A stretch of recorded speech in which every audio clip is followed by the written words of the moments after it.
Today I'm going to talk a little about emotional safety. Although this class is geared more towards couples reconciling, some of these tips and techniques can be used for anyone in your emotional circle, or you can simply have them in your toolbox for your next relationship. Building a healthy relationship takes a lot of work. All intimate partnerships require require traits like trust, respect, empathy, and teamwork. But at the root of all of those things is something much more important. For any intimate relationship to survive and grow, there must be a shared sense of emotional safety. What is emotional safety? You might be asking. Sorry, I have a little cough. I'm not sick, but I have a little cough. That's what happens when you have kids in school. Emotional safety is a relational atmosphere.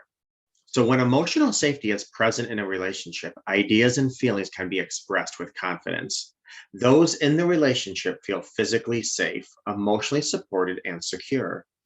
When correction or challenging is needed, it is done with honesty and respect.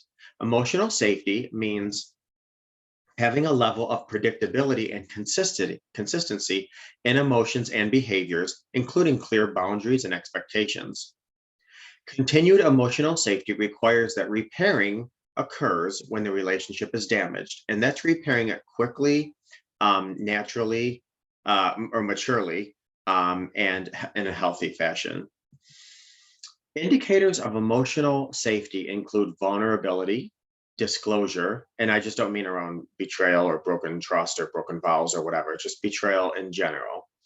Um, Honest feedback, absence or reduced defense mechanisms, and a feeling of connection.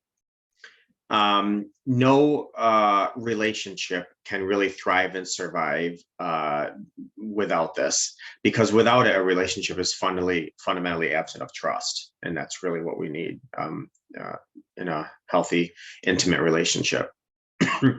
If your partner doesn't feel comfortable with connecting with you at a more intimate level emotionally, emotional distance will occur, which could ultimately lead to many different problems in the relationship. That's not to say emotional safety means total serenity. Couples who feel emotionally safe with one another have arguments. Obviously, the difference is of instead of creating distance, conflicts actually brings them closer because they share their feelings and repair the problem. So many times when conflict arises within a couple, they start attacking one another rather than attacking issues. Couples that have emotional safety tend to attack issues rather than one another. And if by chance one another is attacked, it's absolutely quickly squashed and talked about and dealt with and handled, like I said, in a mature fashion.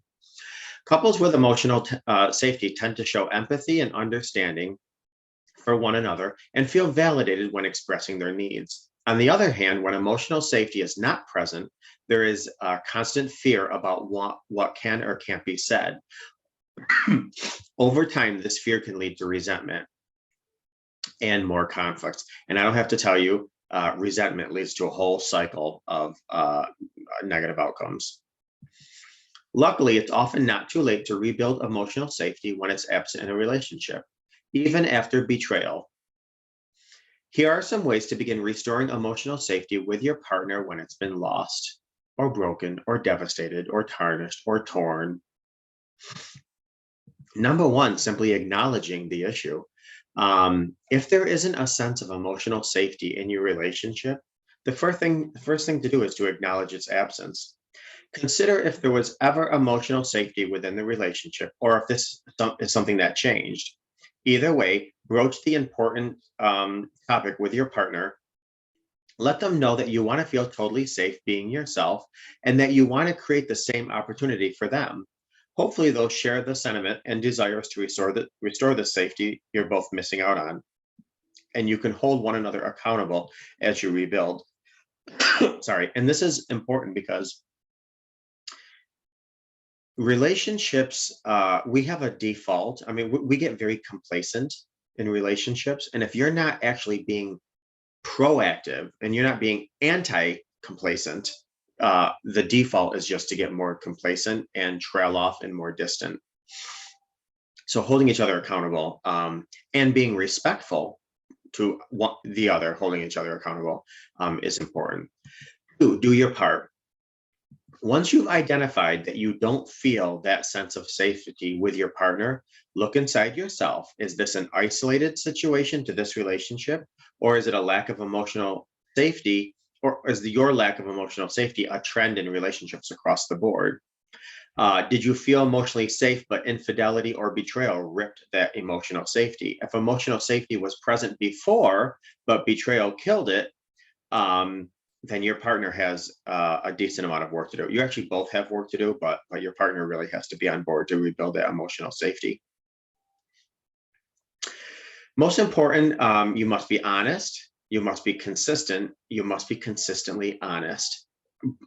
Please hear that again. First, we must find out why intimacy is challenging for you.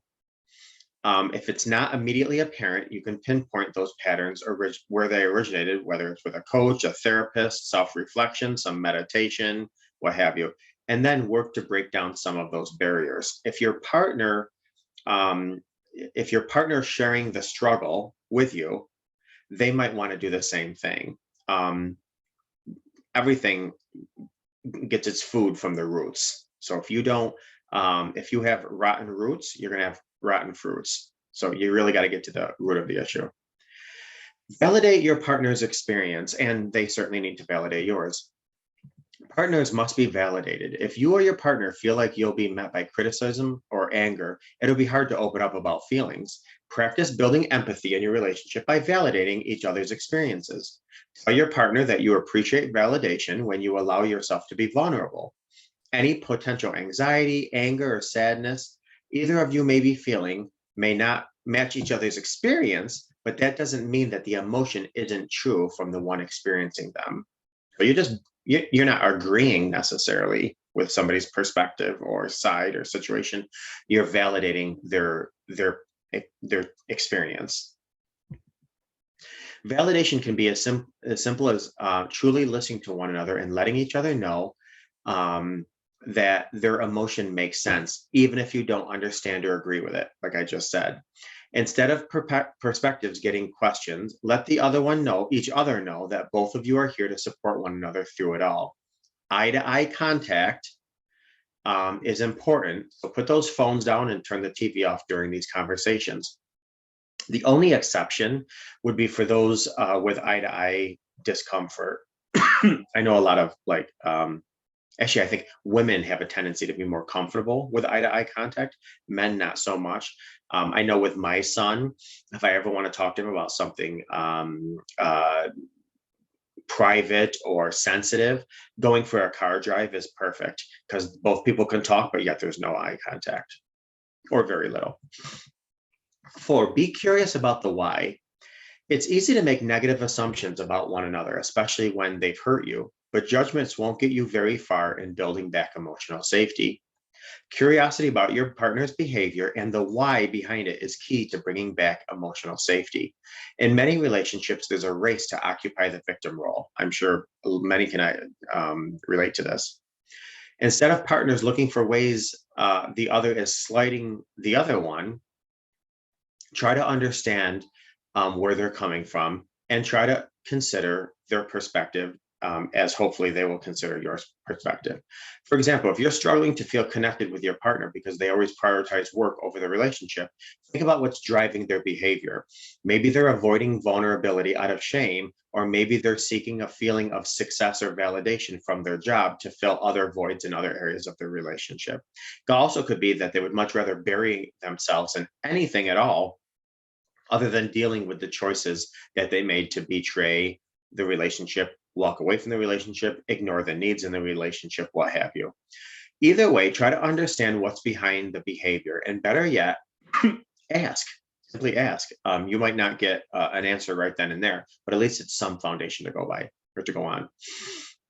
Communicating your desires for more emotional intimacy is a great step towards building it. Number 5, seek support. And many coaches talk about this all the time.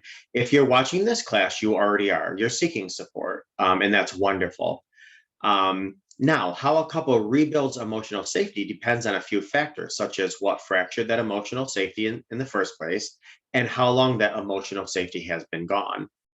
While acknowledging your desire to restore emotional safety and taking steps to do so can go a long way, sometimes you'll need a bit of extra support, whether that's with the help of journaling, a couples therapist, a mentor, a sponsor, a coach, a church leader, etc. Seeking and getting help to work on whatever issues are standing in the way of vulnerability and connecting in your relationship will go a long way. And I'll tell you something, you probably already know this. Our relationship could really make or break the years that are added onto our life, the stress lines in our face, our happiness. So really, that should be our priority, our relationships, our intimate relationships. Um, and of course, this is all I'm saying is providing your partner is on board and willing. Because listen, I, and I was just telling somebody this the other day when I was coaching them.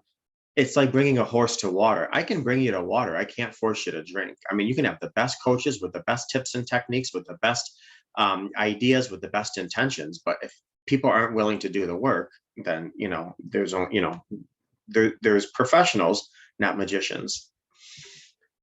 Lastly, I have to stress consistency, consistency, consistency. You have to be honest and you have to be consistent. You have to be consistently honest. That's emotional safety. And I'll give you a quick example. Example, your spouse, betrayed you. And now them being honest consistently is of the utmost importance. If your spouse, if you tell your spouse to please put on the cap on the toothpaste and they promise you they're going to, and one day you randomly walk into the bathroom and the cap is off the toothpaste, your body is going to could very well have a physiological, biological response, a trigger like you were triggered when they're being unfaithful. So I can't stress enough, consistency, consistency, consistency. Honest, honest, honest, consistently honest, down to the bare bones. A few other things to build emotional safety is respect boundaries. If you have a boundary and it's being disrespected, there immediately safety is off the table. You don't feel safe at all. So make sure you're respecting boundaries. Ensure your boundaries are being respected.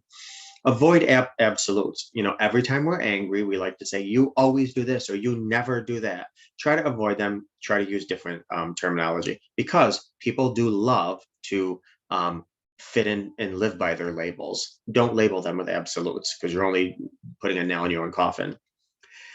Pay attention to nonverbal communication. If you're talking to your spouse, I don't care. Well, it's not that I don't care. It matters what they're saying, but if they're like this while you're talking, I mean, come on, that also gives you an indication of how much they're into this. Make sure you're transparent in every area. Make sure your spouse is transparent in every area. Now, this gets a little gray. I mean, I don't necessarily want my spouse to come home and say, "Ooh, somebody walked in the office today and they were a 10 out of 10 and I was aroused." No, I don't need all that. I don't want all that. I mean, blah, blah, blah. Not to say that would ever happen. Somebody would get aroused by somebody, but you don't, your transparency is what is comfortable for your relationship. Bottom line, there should be no like secrets. And be loving and understanding and kind and forgiving.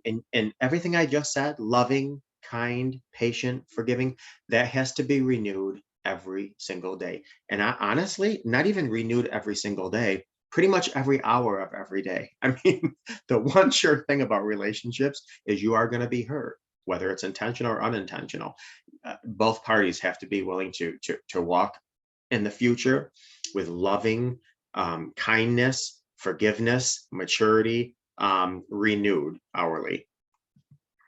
I advise you, if you want to build the emotional safety, to do what's called the mirror technique. I'm not going to get into it now. If you're not familiar with it, I have a video on the mirror technique, or you Google the mirror technique, or the technique when you, I feel I'd prefer. That is a great way to relieve or alleviate any pressure from the person you're requesting something from, but it does put expectation on them. So it could be hard to ask for help, and rebuilding vulnerability and connection will definitely take some time, work, and energy. It just will.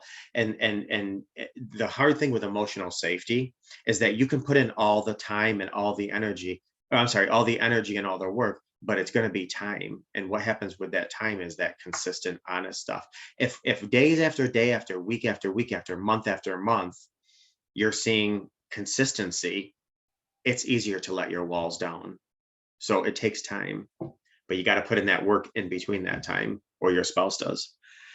It's definitely worth the investment because, like I said, this is your relationship, the most important relationship in the world, you know. And if you're with somebody right now and you want to reconcile, you got to put in the hard work. And if you're not with somebody, you can apply these tips, like I said, to people in your emotional circle. And if you ever plan to be in an intimate relationship, these are key and crucial tips and techniques to remember.